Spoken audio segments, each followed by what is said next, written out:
말씀 보겠습니다. 오늘 말씀은 신명기 4장 32절부터 40절 말씀입니다. 32절부터 40절까지 말씀 같이 보겠습니다. 내가 있기 전 하나님이 사람을 세상에 창조하신 날부터 지금까지 지나간 날을 상고하여 보라. 오늘 이 끝에서 저 끝까지 이런 큰 일이 있었느냐? 이런 일을 들은 적이 있었느냐? 어떤 국민이 불 가운데에서 말씀하시는 하나님의 음성을 너처럼 듣고 생존하였느냐? 어떤 신이 와서 시험과 이적과 기사와 전쟁과 강한 손과 편팔과 크게 두려운 일로 한 민족을 다른 민족에게서 인도하여 낸 일이 있느냐? 이는 다 너희의 하나님 여호와께서 애굽에서 너희를 위하여 너희의 목전에서 행하신 일이라. 이것을 내게 나타나심은 여호와는 하나님이시요 그 외에는 다른 신이 없음을 내게 알게 하려 하심이라. 여호와께서 너를 교훈하시려고 하늘에서부터 그의 음성을 내게 듣게 하시며 땅에서는 그의 큰 불을 내게 보이시고 네가 불 가운데에서 나오는 그의 말씀을 듣게 하셨느니라. 여호와께서 내 조상들을 사랑하신 고로 그 후손인 너를 택하시고 큰 권능으로 친히 인도하여 애굽에서 나오게 하시며 너보다 강대한 여러 민족을 내 앞에서 쫓아내고 너를 그들의 땅으로 인도하여 들여서 그것을 내게 기업으로 주려 하심이 오늘과 같으니라. 그런즉 너는 오늘 위로 하늘에나 아래로 땅에 오직 여호와는 하나님이시요 다른 신이 없는 줄 알아 명심하고 오늘 내가 내게 명령하는 여호와의 규례와 명령을 지키라. 너와 내 후손이 복을 받아 내 하나님 여호와께서 내게 주시는 땅에서 한없이 오래 살리라. 아멘. 여러분은 부모님에게나 또 자녀들에게 사랑한다라는 말을 자주 하십니까? 어떤 작가가 쓴 글에서 이런 내용을 보았습니다. 호스피스에 근무하면서 죽음을 늘 곁에서 지켜본 어떤 사람이 말하기를 돌아가시는 분들이 임종 전에 고통스러운 것처럼 그렇게 얼굴을 찡그릴 수는 있지만 본인은 이미 의식이 없기 때문에 고통을 느끼지 못한다라고 이렇게 얘기합니다. 그런데 청각은 마지막까지 살아있으니까 떠나는 사람에게 전할 말이 있으면 들려주라고 얘기하더라는 것입니다. 그런데 이 작가 자신은 아버지의 임종 때 아버지 사랑합니다 같은 그런 말은 차마 하지 못하겠더라는 것입니다. 우리의 세대가 그렇듯이 부자 간의 살가운 대화를 나눈 적이 없기 때문입니다. 대신에 그는 정말 수고했어요 라는 그 말을 하고 싶다라고 그렇게 얘기합니다. 세상과 잘 어울리지 못하는 성격을 가진 아버지가 자식들을 먹여 살리기 위해서 얼마나 많은 그 굴욕들을 인내했을까 생각하면 수고라는 말이 먼저 떠오르더라는 것입니다. 그러면서 그 수고하셨다라는 말은 아버지에 대한 최고의 존경의 표시라고도 그렇게 얘기했습니다. 또한 그는 살면서 그가 아버지에게 들었던 말은 밥 먹었냐? 밥은 먹고 다녀라 였다라고 그렇게 얘기합니다. 좋은 일이 있을 때나 나쁜 일이 있을 때나 늘 아버지의 입에서는 그 밥이 나왔다고 합니다. 안부를 묻는 전화기에 대고 또 집을 나서는 그 뒤통수에 대고 했던 그 지겨운 그 밥 타령이 사실은 사랑한다라는 그 말 대신이었다라는 것을 이제는 알 것 같다라고 그렇게 얘기합니다. 우리가 이 신명기를 보면서 느끼는 그 분위기는 이스라엘 백성이 처음에 그 가데스 바네아에서 가나안 입국을 거절해서 그 광야 40년의 그 벌을 받은 이후에 이제 그 새로운 기회를 얻어서 이제 그 가나안 땅에 들어가는 그 기회를 얻었기 때문에 이제 다시는 그 실패를 반복해서는 안 된다라는 어떤 그런 긴박감 같은 것입니다. 다시는 그 하나님의 명령을 외면해서 하나님의 진노를 사지 말고 믿음으로 순종하자 이것입니다. 그리고 이제 그 허락하신 땅에 들어가서도 더욱 그 하나님의 말씀을 따라서 살고 하나님만 섬기자. 이것이 신명기 전체에 흐르는 어떤 중요한 내용입니다. 그러나 이러한 모든 것들은 오늘 우리가 본문에서 보는 바와 같이 이것은 전부 하나님께서 그의 백성들을 사랑하신 고로, 그러니까 그 애정을 가지고 하시는 말씀이라는 것입니다. 우리가 이것을 놓치면 우리는 이 성경 가운데 아무것도 남는 것이 없습니다. 그러니까 성경이 우리에게 가르치려고 하는 것은 어떠한 역사적인 사실이나 사건에 대한 정보가 아니라 하나님이 내게 어떤 분이시냐 하는 것입니다. 그러니까 하나님이 온천하 만물의 주인이시고 우리를 지으시고 그를 따르면 어떻게 복을 받고 그를 외면하면 어떻게 벌을 받는가 하는 것은 사실은 다 2차적인 것들입니다. 하나님이 우리를 어떻게 사랑하시는가 하는 것이 성경에서는 사실 가장 초점적인 것으로 우리에게 말씀하고 있는 것입니다. 그래서 이 신명기 전체에 기록되는 하나님의 말씀은 하나님께서 어떤 마음에서 우리에게 주시는 말씀인가 하면 오늘 본문 37절에서 우리가 보는 바와 같이 여호와께서 내 조상들을 사랑하신 고로 그 후손인 너를 택하시고 큰 권능으로 친히 인도하여 애굽에서 나오게 하시며 이것입니다. 하나님이 이스라엘 백성을 애굽에서 이끌어내신 것은 그들을 사랑했기 때문이라고 그렇게 말씀합니다. 출애굽할 때 하나님은 자신의 인재를 나타내셨으며 또한 자신의 권능을 나타내 보이셨습니다. 그것은 하나님이 큰 권능으로 친히 인도하여 내신 것이었습니다. 하나님이 그들을 위해서 그처럼 많은 일을 행하셨는데 그것은 하나님이 그들을 사랑하셨기 때문이라는 것입니다. 지금 그 모압 평지에 서 있는 그 광야 2세대 중에는 하나님이 우리 부모에 대해서 그러한 사랑을 표현하셨다라는 것은 알겠다. 그런데 하나님이 우리를 사랑하신다라는 것은 우리가 어떻게 확신할 수 있겠는가? 그렇게 얘기할 수 있는 사람도 있었을 수도 있습니다.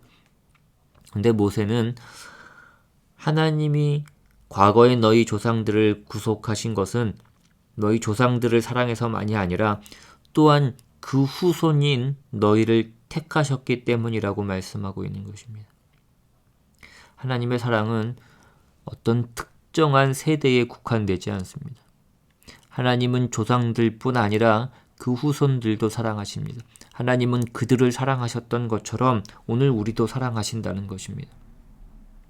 38절에 너보다 강대한 여러 민족을 내 앞에서 쫓아내고 너를 그들의 땅으로 인도하여 들여서 그것을 내게 기업으로 주려 하심이 오늘과 같으니라입니다. 이후에도 39절, 40절에도 이 오늘이라는 말이 계속해서 반복되고 있습니다. 그러니까 하나님의 사랑은 늘 현재적이며 지금도 그렇다는 것입니다. 그러니까 성경에 나오는 하나님의 말씀, 명령, 경계, 교훈 그런 것들은 다 부모가 그 사랑하는 자식들을 위하여 하는 어떤 말씀과도 같은 것입니다. 우리가 이러한 것을 놓치면 우리는 은혜를 받을 수가 없습니다. 하나님이 무엇을 주셨는가가 아니라 그것을 왜 주시는가, 하나님이 우리를 어떻게 사랑하시는가, 우리가 그것을 놓치면 안 되는 것입니다. 그래서 오늘 이 본문에서 나오는 모든 표현들은 그것이 얼마나 큰 사건이었느냐, 얼마나 큰 기적이었느냐, 이것이 중요한 것이 아니라 하나님이 그렇게 그런 애정을 가지고 그런 열심을 가지고 이스라엘 백성을 찾아오셨다 이것입니다. 우리 모두를 그렇게 찾아오셨다라는 것입니다. 오늘 본문은 32절부터 다시 한번 보시면 내가 있기 전 하나님이 사람을 세상에 창조하신 날부터 지금까지 지나간 날을 상고하여 보라. 하늘 이 끝에서 저 끝까지 이런 큰 일이 있었느냐? 이런 일을 들은 적이 있었느냐? 어떤 국민이 불 가운데에서 말씀하신 하나님의 음성을 너처럼 듣고 생존하였느냐? 어떤 신이 와서 시험과 이적과 기사와 전쟁과 강한 손과 편팔과 크게 두려운 일로 한 민족을 다른 민족에게서 인도하여 낸 일이 있느냐?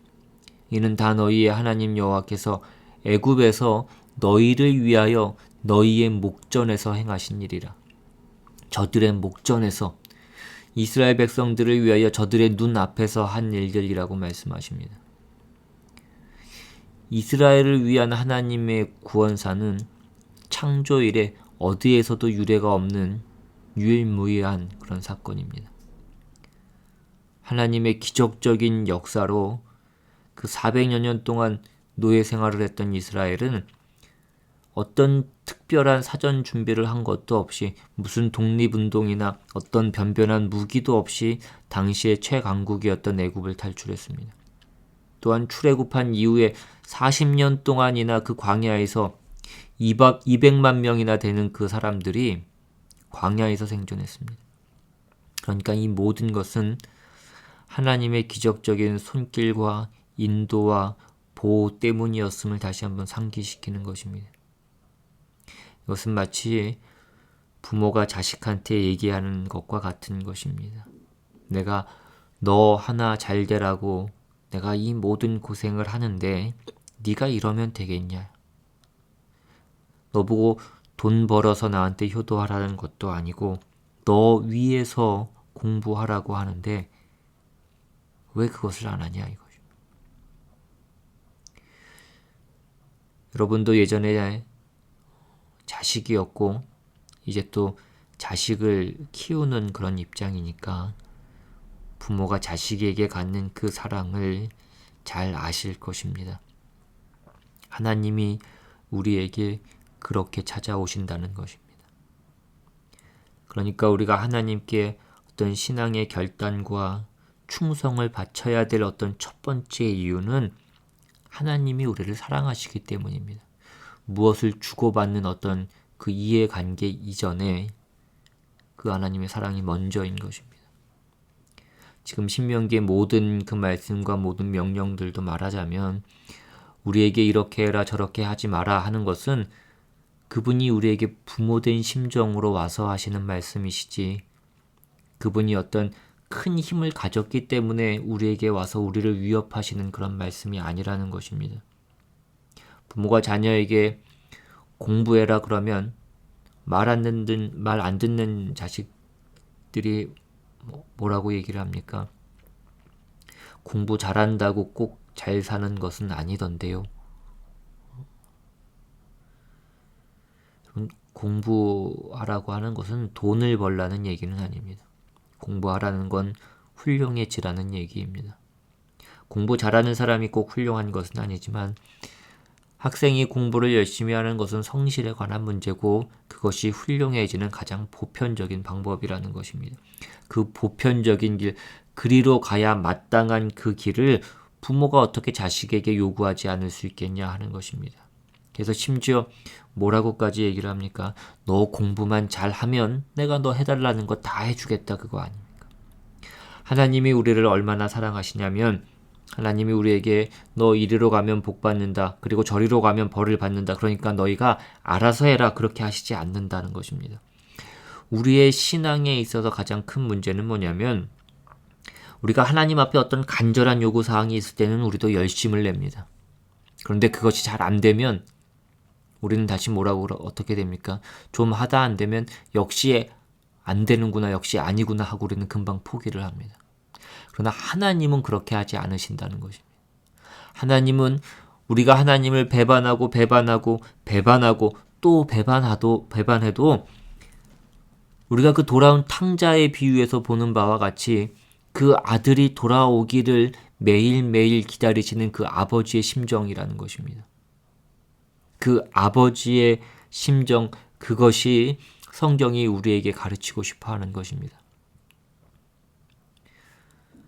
하나님이 이스라엘 백성들에게 또 우리 모든 신자들을 위하여 그 써놓은 그 성경의 교훈들을 보면 하나님이 마치 그런 심정으로 우리에게 호소하시는 것 같습니다. 이것을 모르면 우리는 이 성경의 가장 중요한 어떤 초점을, 어떤 중요한 내용을 놓치고 있는 것입니다. 36절에 여호와께서 너를 교훈하시려고 하늘에서부터 그의 음성을 내게 듣게 하시며 땅에서는 그의 큰 불을 내게 보이시고 네가 불 가운데에서 나오는 그의 말씀을 듣게 하셨느니라. 하나님께서 이렇게 하실 필요가 없는데 하늘로부터 음성이 나오고 땅에서 불이 나오고 하나님이 이 모든 것들을 왜 하십니까? 우리를 교훈하시기 위해서. 그러니까 하나님이 우리의 복을 위하여 나를 사랑하여 하는 그 말씀에 우리가 귀를 기울이지 않으니까 하나님이 어떤 수단들을 다 동원하시는 것입니까? 하늘로부터 나오는 어떤 그 음성을 듣게 하시고 땅으로부터 불이 나오는 것을 우리로 하여금 보게 하시는 것입니다. 우리가 알아먹게 하시기 위해서, 우리를 항복시키시고 우리가 결정하게 하기 위해서 하나님이 무엇인들 안 하실 일이 없다라는 것입니다. 하나님은 우리를 위하여서 무엇이든지 하십니다.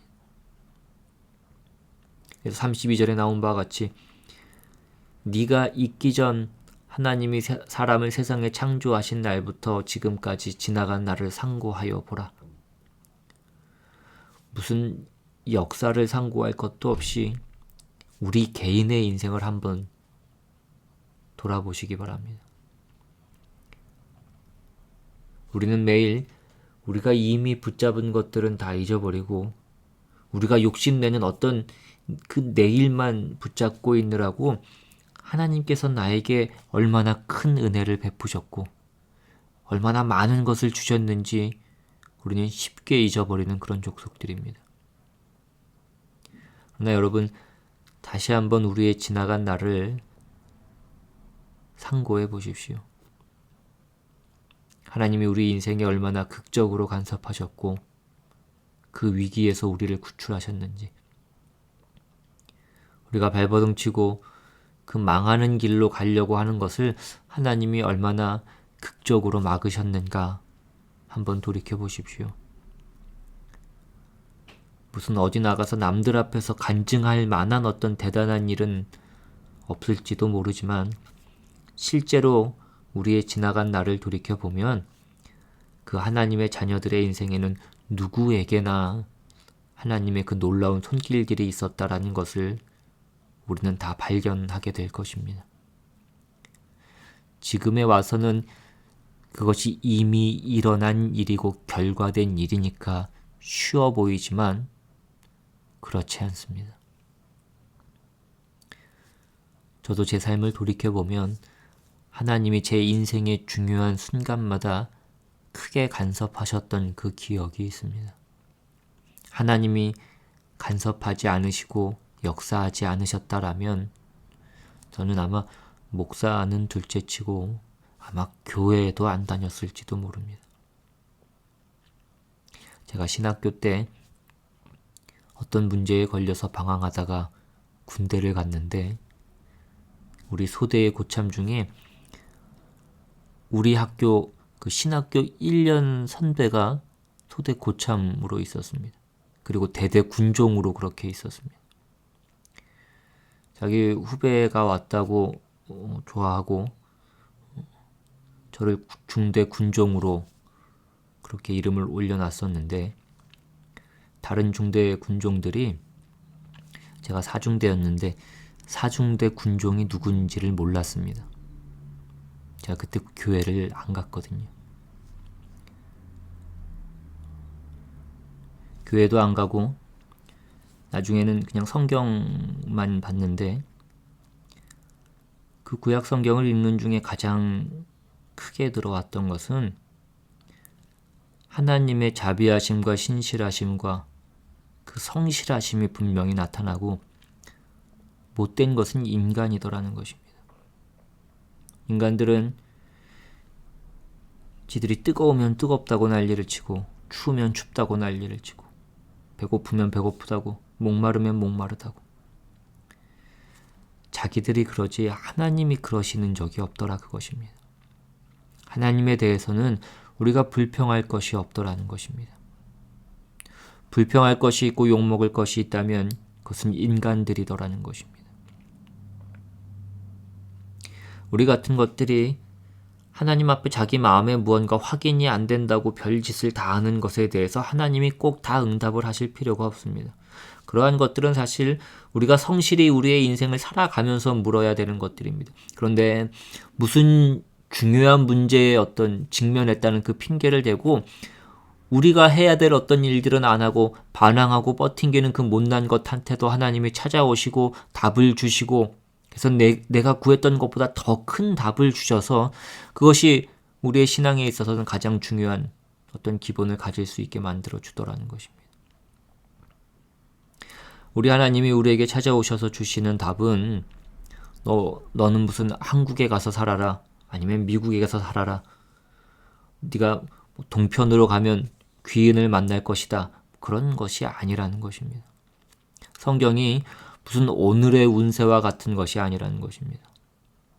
성경이 우리에게 가르치려고 하는 것은 세상을 지으시고 세상의 주인이시고 온 천하 만물과 역사의 주인이신 우리의 생사화복을 쥐고 계신 우리 하나님이 나를 사랑하사 나를 제일 귀하게 여기사 온 우주 만물을 동원하여서 나에게 퍼붓고 계시는 분이시더라는 것입니다. 왜 하나님은 내 기도에 응답해 주시지 않으시는가? 왜 응답을 안 하십니까? 자식들이 맨날 하는 얘기가 뭡니까? 왜 새 옷 안 사주고, 왜 게임기 안 사주고, 왜 핸드폰 안 바꿔주고. 지금 그런 것이 문제가 아니라는 것입니다. 공부하라고 그러니까 무슨 랩탑이 없어서 못하고 태블릿이 없어서 못하고. 우리가 앞에서 다뤘던 내용이 무엇이었습니까? 우상에 대한 문제였습니다. 신명기에서 제일 크게 다루는 문제가 우상 문제입니다. 우상이 뭐라고 말씀드렸습니까? 그 목적과 내용은 내가 정하고 신에게는 그 욕심을 이루는 방법만 내놓으라는 것이 우상인 것입니다. 그러니까 하나님도 우상이 될 수 있습니다. 우리가 잘못하면. 내가 어떤 목적과 내용을 다 정해놓고 그것을 얻기 위해서 하나님이 좋아한다고 생각하는 어떤 방식을 행하는 것, 그러니까 기도하고 헌금하고 금식하고 이런 것은 다 쇼인 것입니다. 그래서 나중에 그 구약 마지막인 그 말라기에 가면 하나님께서 뭐라고 말씀하십니까? 저 성전문을 닫을 자가 있었으면 좋겠다, 이것입니다. 너희들이 드리는 그 제사가 꼴도 보기 싫고 역겹다, 이것입니다. 성경이 우리에게 가르치려는 것은 하나님이 어떤 분이시냐 하는 것입니다. 하나님은 어떤 분이십니까? 나를 사랑하시고 나에게 복 주기를 기뻐하시며 나에게 복을 주시기 위하여 우리의 거룩을 요구하시는 하나님입니다. 거룩한 것이 조건이 아닙니다. 거룩은 그 자체로 복인 것입니다. 여러분, 깨끗한 것은 복입니다. 더러운 것은 그것 자체로 버린 것입니다. 게으르고 무지한 것은 그것 자체로 버리라고요. 하나님께서 우리를 진리로 인도하시고 하나님께서 우리를 거룩으로 인도하시는 것은 거룩해라, 그러면 내가 너희에게 이 모든 복을 다 주겠다.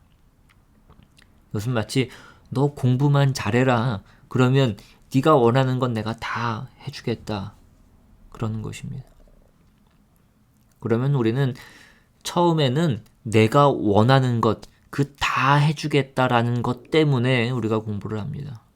그러나 공부를 하는 것, 공부를 잘 하는 것, 그것 자체가 복인 것입니다. 하나님이 꼭 우리 부모들이 철없는 그 자녀들한테 교훈하듯이 너 내 말 듣고 내가 하라는 대로 그 율법을 지키고 나를 경외하고 거룩하게 살아라.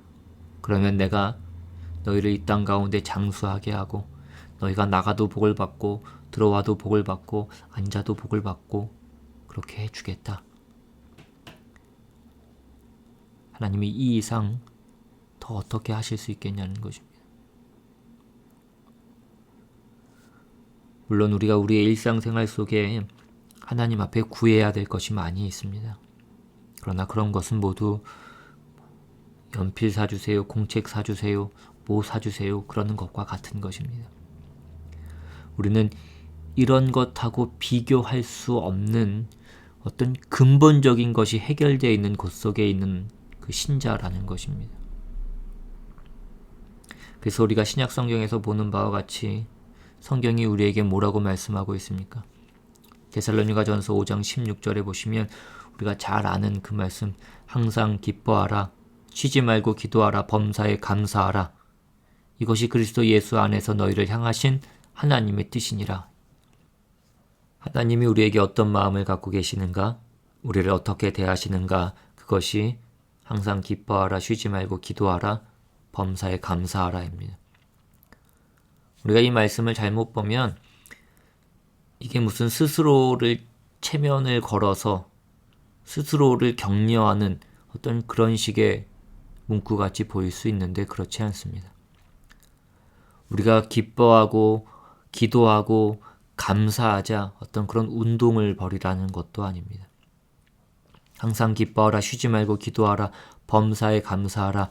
이것이 그리스도 예수 안에서 우리를 향하신 하나님의 뜻입니다. 즉 항상 기쁘게 해주시겠다라는 것입니다. 기쁜 것이 항상입니다. 그 부모가 자식에게 갖는 마음입니다. 우리 하나님은 우리를 슬프게 하시려는 분이 아니십니다. 우리를 괴롭히려는 분도 아닙니다.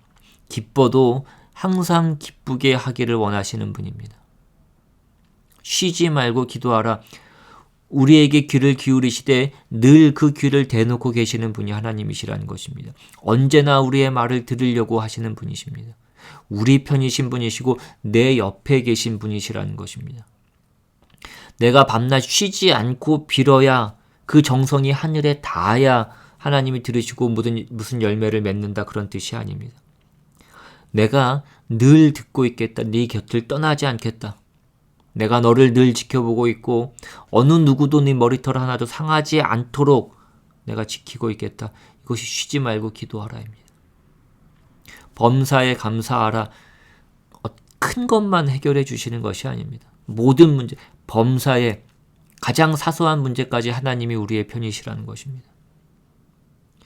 이것이 지금 우리가 보고 있는 신명기에도 똑같이 나타나고 있는 것입니다.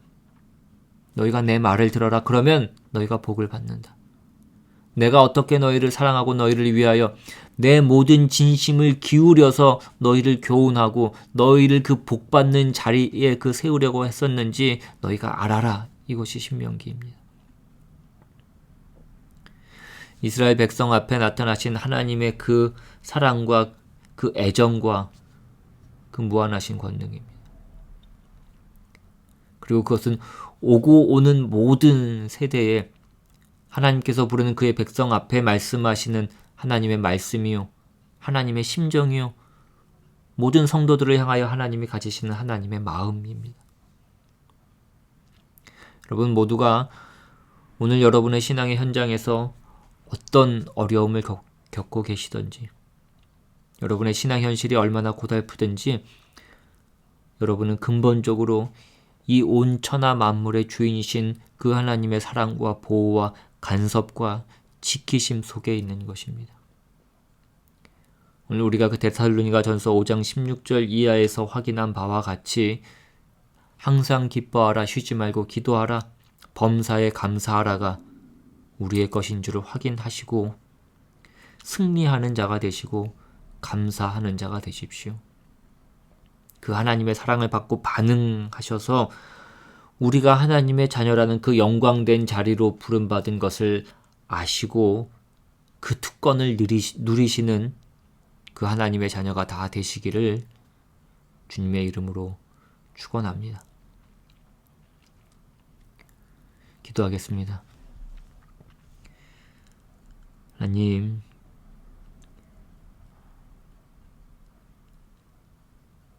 이 성경을 통하여 하나님이 우리에게 말씀하고자 하는 그 모든 것들은 하나님이 우리를 사랑하셔서 우리를 복받게 하시기 위해서 주신 말씀이요 교훈인 것을 우리가 다시 한번 기억하게 주님 도와주시옵시고, 오늘 우리의 모든 상황과 우리의 모든 환경 또한 하나님이 우리를 사랑하시는 것 가운데 우리에게 허락하신, 우리를 자라게 하시고 우리를 크게 하시기 위한 하나님의 뜻 가운데 있는 것임을 기억하며, 말씀 가운데 우리가 우리 하나님을 바라보며 그 하나님의 사랑과 그 은혜를 기억하며 그것을 누리며 그것이 우리의 힘이 되며 그것을 우리의 삶의 근거로 삼아 오늘 우리의 삶을, 하루하루의 그 일상을, 우리의 책임을 우리가 감당하며 살아갈 수 있도록 주님 인도하여 주시옵소서. 우리의 삶 가운데 늘 함께 하시며 우리의 기도를 늘 듣고 계시며 우리에게 늘 역사하시는 주님 바라보며 나아가는 우리 모두 될 수 있도록 주님 인도하여 주시옵소서. 모든 말씀 우리 주 예수 그리스도의 이름으로 기도드리옵나이다. 아멘.